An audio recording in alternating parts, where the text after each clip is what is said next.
Hello दोस्तों, study promoters में आपका स्वागत है। दोस्तों, आज हमें अध्ययन करना है कक्षा 12 के हिंदी के पद्य खंड से सूर्यकांत त्रिपाठी निराला जी द्वारा रचित संध्या सुंदरी।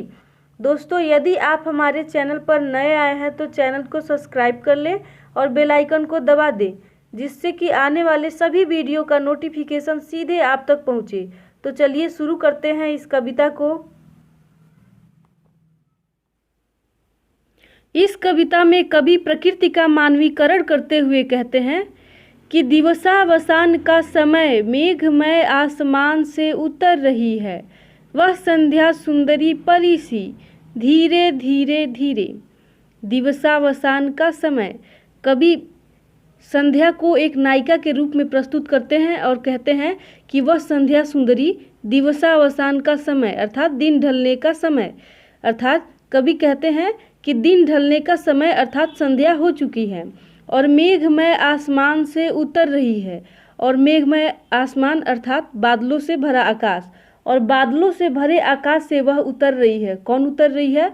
वह संध्या सुंदरी परी सी, कि वह संध्या रूपी नायिका परी सी उतर रही है। और कैसे उतर रही है? धीरे धीरे धीरे।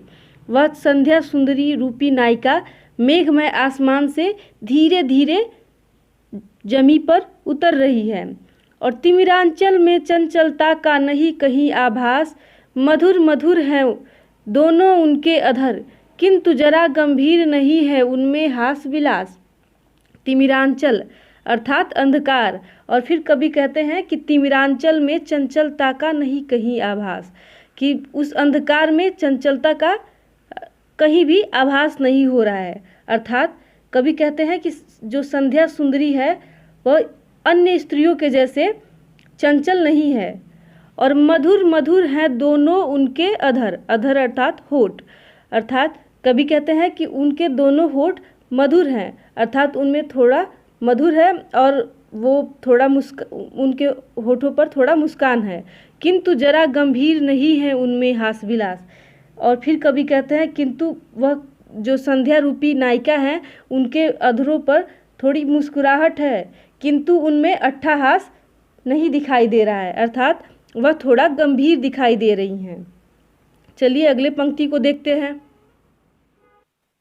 हंसता है तो केवल तारा एक, गुथा हुआ उन घुंघराले काले काले बालों से, हृदय राज्य की रानी का वह करता है अभिषेक। हंसता है तो केवल तारा एक। कवि कहते हैं कि उस अंधकारमय वातावरण में केवल एक तारा हंस रहा है जो थोड़ी दूर टिमटिमा रहा है, गुथा हुआ उन घुंघराले काले काले बालों से। और कवि कहते हैं कि ऐसा लगता है कि उस संध्या सुंदरी युवती के काले काले घुंघराले बालों में एक मोती के समान चमक रहा है। और हृदय राज्य की रानी का वह करता है अभिषेक। हृदय राज अर्थात जो सभी के हृदय पर राज्य करता हो, अर्थात यहाँ पर कवि संध्या सुंदरी को रानी बताए हैं। और कहते हैं कवि कि जो संध्या सुंदरी रूपी रानी है वह जो सभी की हृदय पर राज्य करने वाली संध्या रूपी रानी है, वह ऐसा लग रहा है कि जो तारा है वह संध्या सुंदरी का अभिषेक कर रहा है। और अलसता की सी लता किंतु कोमलता की वह कली, सखी नीरवता के कंधे पर डाले बाह, छाह सी अंबर पथ से चली।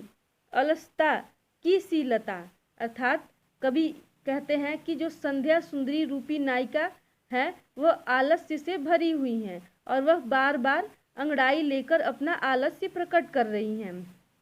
किंतु कोमलता की वह कली, किंतु वह बहुत ही कोमल हैं।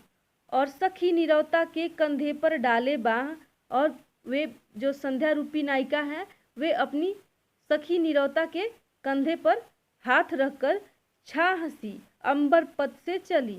अर्थात कवि कहते हैं कि जो संध्या रूपी नायिका हैं वह अपनी अपनी नीरवता सखी के कंधे पर बाह रखकर अंबर पथ से अर्थात आकाश मार्ग से चली जा रही हैं। चलिए अगले पंक्ति को देखते हैं। नहीं बजती उसके हाथों में कोई वीणा, नहीं होता कोई अनुराग राग अलाप, नुपुरों में भी रुंझुन रुंझुन नहीं, सिर्फ एक अव्यक्त शब्द सा चुप चुप चुप है गूंज रहा सब कहीं। नहीं बजती उसके हाथों में कोई वीणा। कवि कहते हैं कि संध्या के समय वीणा के स्वर मंद पड़ जाते हैं और इसीलिए संध्या सुंदरी के हाथों में कोई वीणा भी नहीं है और न ही उससे कोई झनकार उत्पन्न हो रही है और न ही होता कोई अनुराग राग अलाप और न ही उनके स्वरों में कोई अनुराग का अलाप हो रहा है। नुपुरों में भी रुंझुन रुंझुन नहीं, नुपुर अर्थात पैरों में पहने जाने वाला गहना। और कभी कहते हैं कि उनके गहनों में भी कोई रुंझुन रुंझुन नहीं हो रहा है, सिर्फ एक अव्यक्त शब्द सा चुप चुप चुप है गूंज रहा सब कहीं। और चारों ओर एक अव्यक्त शब्द सा चुप चुप गूंज रही है। यह गूंज केवल नायिका के आसपास ही नहीं बल्कि यह सन्नाटा हर जगह गूंज रहा है, सब जगह गूंज रहा है। व्योम मंडल में जगती तल में सोती शांत सरोवर पर उस अमल कमलनी दल में सौंदर्य गर्विता सरिता के अति विस्तृत वक्ष स्थल में धीर वीर गंभीर शिखर पर हिमगिरी अटल अचल में उत्ताल तरंगा घात प्रलय घन गर्जन जलधि प्रबल में क्षितिज में जल में नभ में अनिल अनल में सिर्फ एक अव्यक्त शब्द सा चुप चुप चुप है गूंज रहा सब कहीं। और क्या है, कुछ नहीं। व्योम मंडल में जगती तल में। कवि कहते हैं कि जब संध्या के समय रात घिरने लगती है तो वातावरण का कोलाहल शांत हो जाता है और केवल चुप चुप शब्द ही गूंज रहा होता है और यह गूंज केवल एक ही जगह नहीं गूंजता है, व्योम मंडल में जगती तल में। और यह गूंज व्योम मंडल अर्थात आकाश मंडल और जगती तल अर्थात धरती पर भी गूंजता है। और सोती शांत सरोवर पर उस अमल कमलनी दल में, और सोती हुई शांत सरोवर में और उस सरोवर में खिले हुए कमल के दलों में भी यही शब्द गूंज रहा है। सौंदर्य गर्विता सरिता के अति विस्तृत वक्ष स्थल में, सौंदर्य गर्विता अर्थात सुंदरता के गर्भ से भरी हुई और विस्तृत वक्ष स्थल अर्थात विशाल हृदय।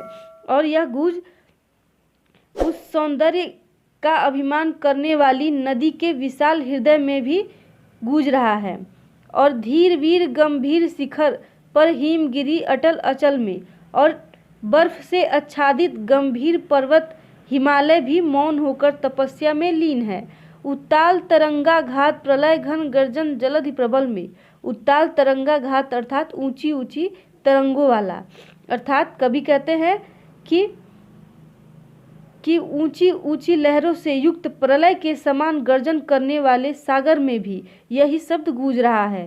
क्षितिज में जल में नभ में अनिल अनल में, क्षितिज अर्थात धरती और जल और नभ अर्थात आकाश, अनिल अर्थात वायु और अनल अर्थात अग्नि, सिर्फ एक अव्यक्त शब्द सा चुप चुप है गूंज रहा सब कहीं। और यही शब्द सब जगह अर्थात इन पांचों तत्वों में भी यही शब्द चुप चुप ही गूंज रहा है।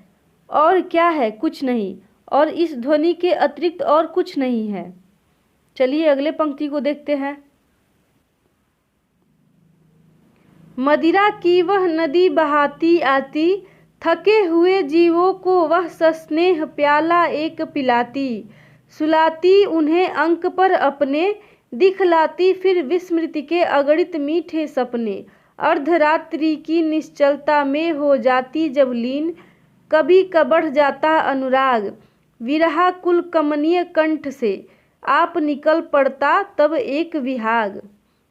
कवि संध्या का वर्णन करते हुए कहते हैं कि मदिरा की वह नदी बहाती आती, अर्थात वह संध्या सुंदरी नायिका मौन पद से मदिरा अर्थात शराब की एक नदी के समान बहती हुई चली आ रही है, जो थके हुए जीवों को सस्नेह प्याला एक पिलाती, जो थके हुए प्राणियों को मदिरा का एक प्याला पिलाती है, और सुलाती उन्हें अंक पर अपने, और उन्हें अंक अर्थात होता है गोद, और उन्हें अपने गोद में सुला देती है और दिखलाती फिर विस्मृति के अगणित मीठे सपने, और फिर उनको सुलाकर मीठे मीठे सपने दिखलाती है।